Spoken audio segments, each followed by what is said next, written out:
Well.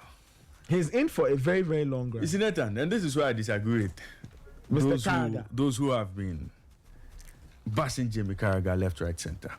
Why? I would depart from their position. Uh-huh. And this morning, I want to put in a defense Uh-huh. for what Mr. Carragher said. Uh-huh. A lot of people have left the message Uh-huh. and are attacking the messenger, Okay. calling him all sorts of names, Uh-huh. asking him if he's watched AFCON before, Mm-hmm. how many own goals he scored during his career. But that's a fact. A lot of questions have been asked. Yeah. But fact remains that Uh-huh. what he sought to put out, Uh-huh. maybe we didn't understand, or maybe we understood it The differently. one spoke in England. You are here in Ghana. Explain to us. You see, Nathan, it is true that he got it wrong when he said AFCON was not a major tournament. That he got wrong. Mm-hmm. And he himself has admitted he got that wrong. Okay? But when we say Carragher disrespected us, I disagree. How so? You see, what kind of image have we given the world per our hosting of the Africa Cup of Nations? A tournament that we've hosted on the continent since 1957. Okay? Now, year after year, we've gone to tournaments where we Africans haven't even given the tournament so much respect. How so? We haven't respected the tournament as much as we should. But for the arrival of Muchepi, and based on what we saw in Ivory Coast last year, AFCON stories would have been nothing to write home about. We'll go to AFCON tournaments and come back, and we are not talking about organization.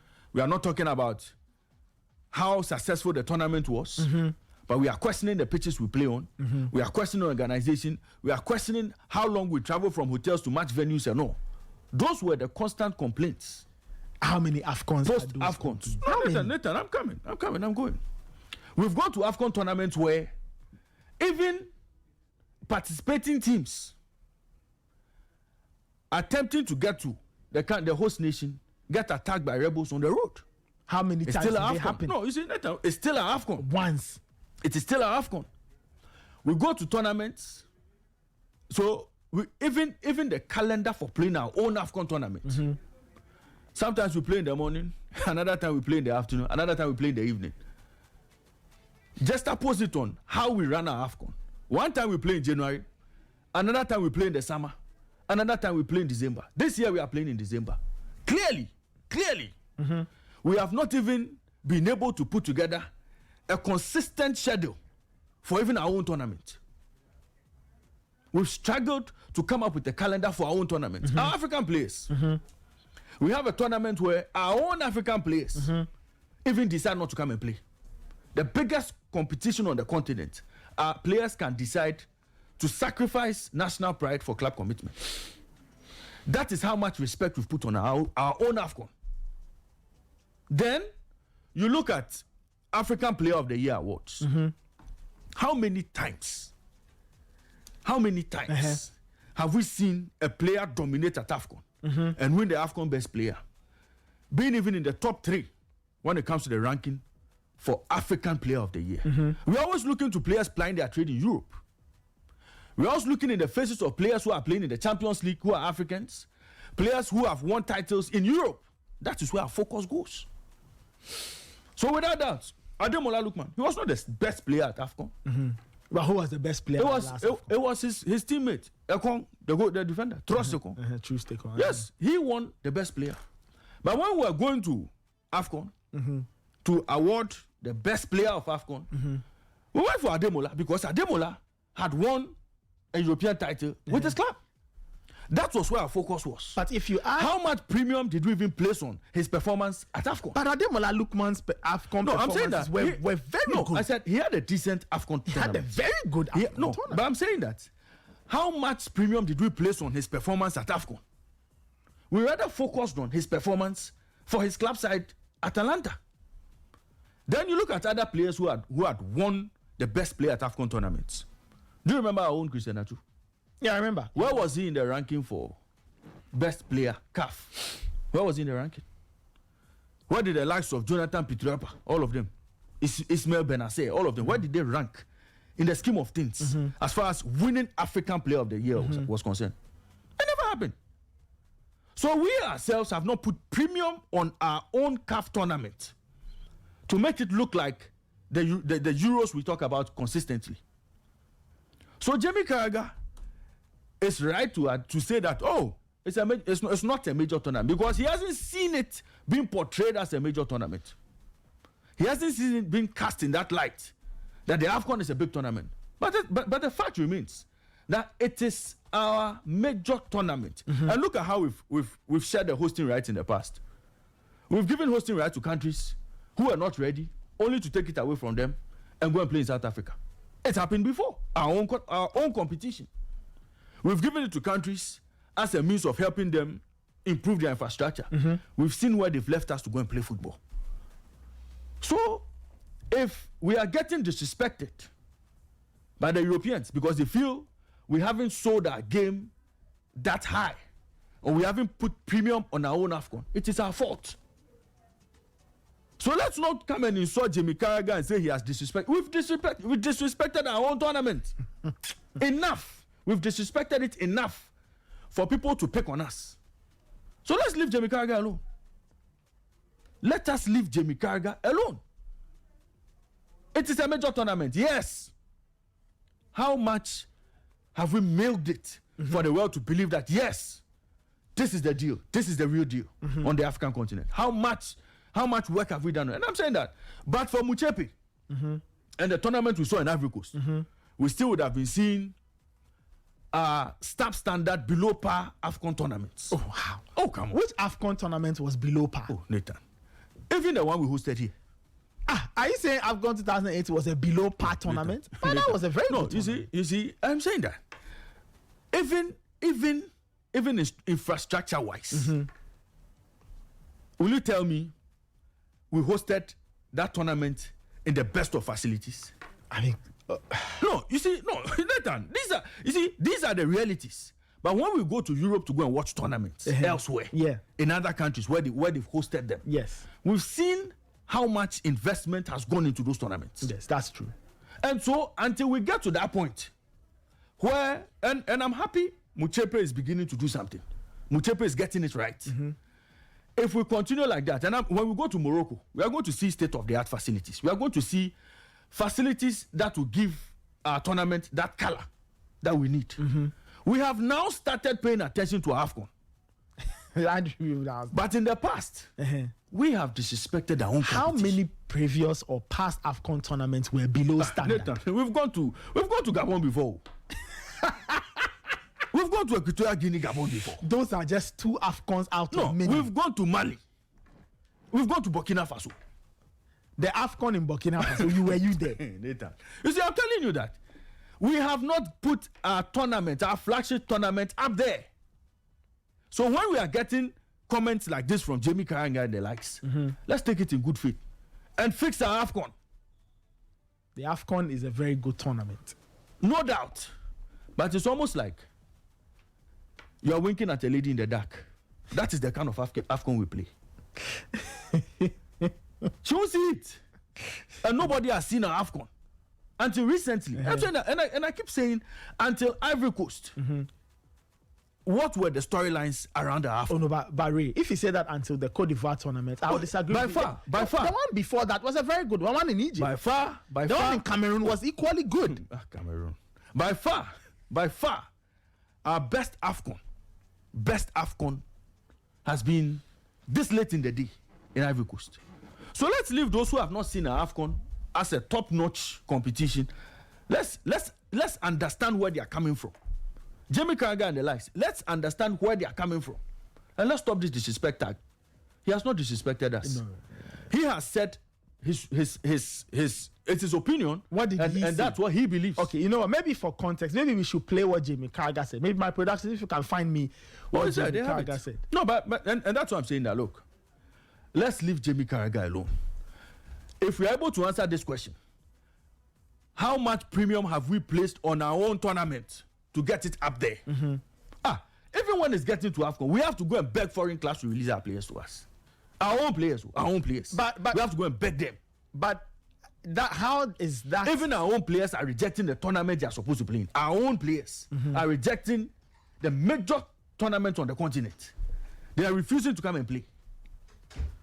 But that has not stopped the tournament from being played, has it? You see, some players turn their backs on their countries. Cameroon, some players turn their backs on their country. Their country kicked them out. You've gone there. They went to win the AFCON. It is the value those players put on the tournament that the world sees, that people around see. They say, this guy doesn't want to go and play at AFCON. Why? That's supposed to be a big tournament. How many players playing their trade in Europe for major clubs or major teams would refuse national team call-ups? Some of them even weep when their names are dropped. Some of them weep. So it tells you how much premium even our own players place on our AFCONs to want to come and play.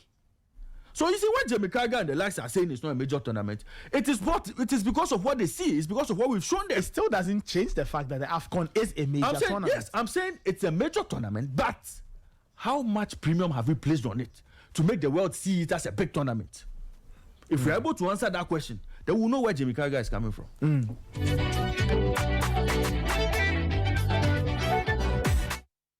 The fact he's probably with Egypt and he's probably not playing in the major tournament as such, or maybe got a great chance to win. I think it's either the Champions League or the major tournament. Normally the player who excels in that. You're looking at sort of Vinny Jr., Mbappe right now, Real Madrid looking really good, going for the Champions League. Liverpool will be in that conversation, but right now he's certainly the front runner. And Roy, what you've just said there in terms of getting maybe more trophies and league titles, that could actually put him above probably Kenny Dalglish and Steven Gerrard in sort of where he ranks in terms of Liverpool legends, because I think right now he's right on their shoulders. To say AFCON is a major tournament because a lot of people are a bit saying people not taking that. Say AFCON is a major tournament, just so you don't. No, well, Egypt are not going to win the World Cup, are they? No, but AFCON is big, wasn't it? Remember when him and Mane was going for it and the league? I'm just saying that. It's a fact. It's a fact. If you win the Euros or you win the Copa America, it's deemed to be big, so the AFCON's in the same level. So that does, for context sake, really, that was what Jamie Carragher was saying. And then he got rebuttals from Micah Richards and Danny Sturridge. And rightly so. They drew his attention to the fact that it was a major tournament, just like the Copa, just like the Euros. Yes. And he himself, on hindsight, has admitted that yes, it's a major tournament. But you say that we in Africa, we haven't given the AFCON the shine it deserves. Of course. Okay, no problem. We haven't. Let me get on the line. Let me speak to our colleague and our boss, our regional content lead, Gary Smith. He seems to disagree with Raymond. It is fair. It's fair. Of course, it's very fair. It's very, very fair. You know. Gary, good morning. Thank you for joining us. Good morning, Nathan. How are you? Thank you for having me. Thank you. How are you doing this morning? I'm okay. Thank you. Wonderful, wonderful. So I take it you disagree with Raymond when he says that we on the continent have not given the AFCON the shine it deserves. So if Carragher says that, well, we shouldn't get upset. I'll just make it brief and say that to disagree with Raymond will be to be playing the ostrich, because I think that collectively we can all agree, you, myself, the listeners, that we all in one way or other have not given the AFCON the shine it deserves over the period. Maybe not in the past 4 AFCONs, but over the period. Okay. Yeah. And I think that if you open the phone lines, it will be very clear that there's a multiplicity of factors why we have not. Some we will put at the doorstep of the organizers, right, the Confederation of African Football, and some will be the silent influence of the UEFAs and the FIFAs, you know, who don't make things easier for our African players in terms of the choices they make. the whole calendar thing where we ourselves change the calendar from June and then we play it in January. We don't make it easy for the best players to make consistent choices when coming. So there's that. Okay, there's that. However, the thing I want to say is that, you know, I've had time to think about this whole Jamie Carragher thing. And again, just like I was saying last week Friday, my core business has been following African football for the past 15 years. So I've seen this every play out, every tournament in one form or other. What I like to say is this. Raymond will agree with me, and I'm glad he said that since Dr. Patrice Motsepe came in, and you know when I interviewed Andile, he said the same thing. Yeah. That the AFCON has not been the same. Prestige-wise, the kind of TV we are getting from around the world, the numbers that we see and the interest from the television networks from around the world, media companies, you know, there has been a deliberate UEFA-like and FIFA-like effort to ensure that the AFCON goes to every corner of the world and it's as attractive as your UEFAs and stuff like that. There has been a deliberate effort. So, what I will say is this to Raymond and those who believe that our historical attitudes towards the AFCON, all of us, and I want to say this, I mean, so that it's not like we are all being hypocrites. Yeah. Our historical attitudes mean that today, the 25th of Feb, we should use it to support people like Jamie Carragher. You see how Micah and others stood for the AFCON? Yep. That is the only way to stamp that kind of thinking out. I have been very privileged, more than most, to have covered several international tournaments and things. Last year, I was able to add the Copa America to it. Raymond, please don't believe the hype. The Copa America is complete rubbish. Rubbish. Look, if you look, and not just the football, yes, there's Messi, there's the Brazilians and all the best players. The Copa America, organization-wise, we know what we saw on TV. On the ground, it is complete and utter chaos and rubbish. What we have going on with the AFCON is a product that, if Europe doesn't take care, because Raymond and Nathan, you know and you would agree with me that even Europeans are getting tired of European football. Why? Because they say that it has become too plastic, too commercialized. It is being sucked of its soul. And I think we all agree. Yeah, that's true. That what makes football is being over commercialized, is being over polished. The AFCON continues to be, alongside the Copa America, admittedly, but especially the AFCON, is the one tournament that is increasingly being seen as the one that, you see, if you want to come and enjoy football in its purest form at the international level, it is the one. And if we don't make a deliberate attempt to use our platforms, right, to ensure that the Jamie Carraghers of this world, they are not just shut up. We have to stamp them into the mud. You see, we are like ants. We have to grind them into. We have to keep them quiet because this is what they do. If Jamie Carragher had been shut down immediately by those two pundits, imagine the kind of influence that this man has, sitting on the Premier League, doing CBS and all that. The next thing you know, that agenda that he has had, and if you follow Jamie Carragher's commentary on AFCON and/or African players, disappointing. It is very clear that the guy, for example, does not rate. I don't even bother with racism, guys. He does not rate Mohamed Salah for his achievements, and that in Carragher's books, no matter what Mo Salah does, and me, my personal opinion is that Mohamed Salah has bypassed what's his name, Stevie G. Stevie G. I mean, come on. Are you telling me, Nathan and Raymond, that if Mo Salah was any shade of English, this wouldn't have been a debate? No way. This wouldn't have been a debate. Stevie Gerrard, he can't lace Mohamed Salah's boots. at the moment. They are not even classmates. Look, he's not even fit to be in the same WhatsApp group with Mohamed Salah at the moment in terms of what he has done. The only sin Mohamed Salah has committed is that he didn't play for one club. You know that thing is a big deal for clubs like Liverpool and the Milan and the Manchester United and the Real Madrid and AC Milan. Yes, so he's this is what, for example, Man United fans wanted Marcus Rashford to be, a local lad who had gone through the system and had become world class and so on and so forth. We get it. We get it. But Mo Salah deserves his flowers. And mostly allied to that, unfortunately, Nathan and Raymond, Mo Salah's success is tethered closely to the respect of the AFCON.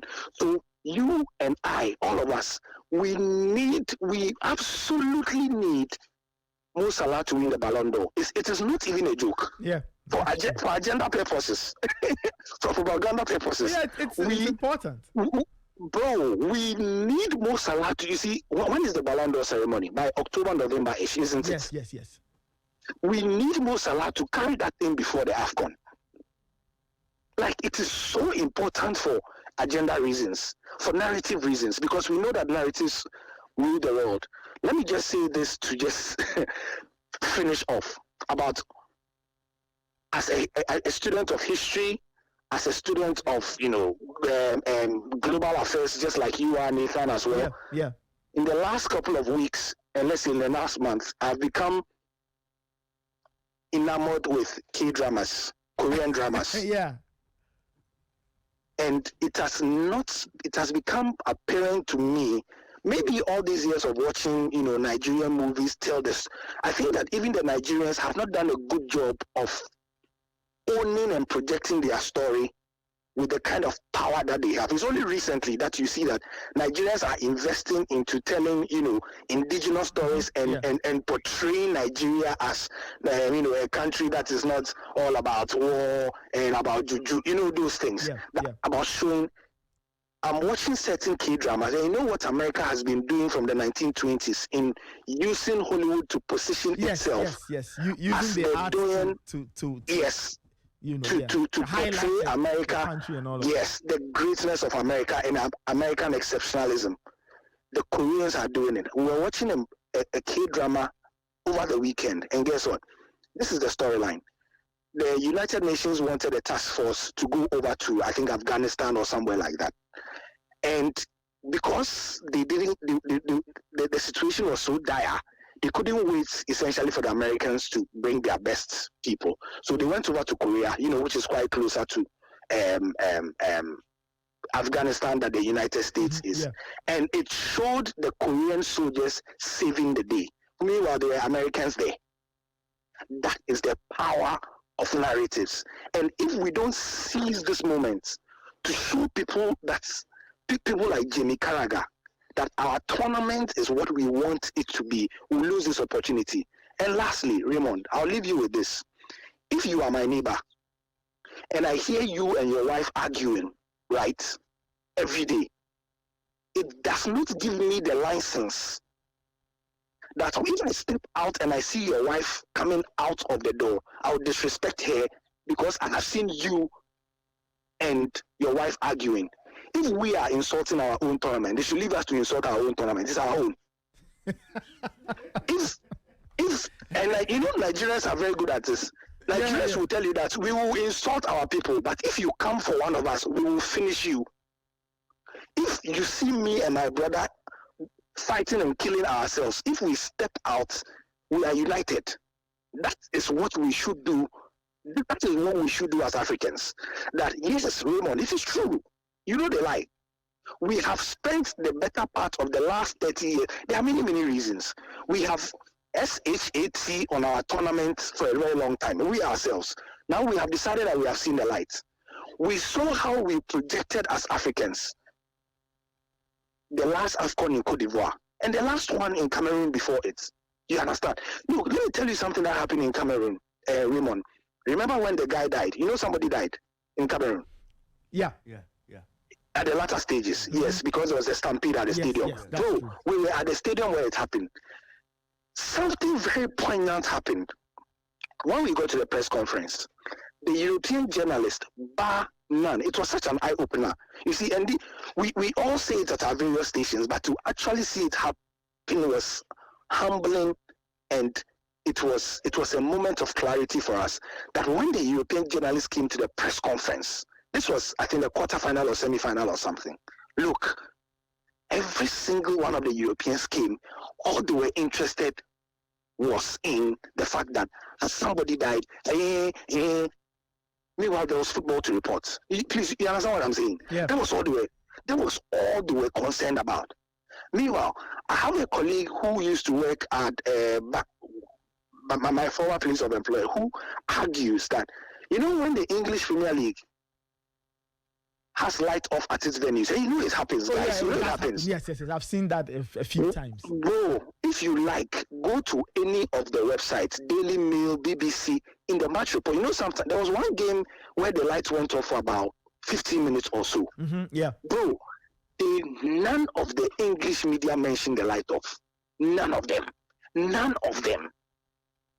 Meanwhile, when this person died in Cameroon, the European media went as far as going to the hospitals, going to shoot. They went to even find. Look, it was incredible. If we don't tell our own story and seize the moment and shut people like Jimmy Carragher up, they will forever ensure that our tournament is not respected. We will not get the TV rights revenues that we desire. We will not get the kind of support that African players need in order for us to change the paradigm, so that when it is time for the next African Player of the Year awards, which Raymond is complaining about, we will carry it on our pedestal. Because I'm guaranteeing you, by January, February next year, when we hold the next African Player of the Year awards, if, God willing, Mohamed is a Ballon d'Or winner, trust me, let's come back by this time and have this discussion. You will see what the effect of having a Ballon d'Or winner, the kind of doors it will open to African players, and the possibilities it will give. That's all I want to say. Gary, thank you so much.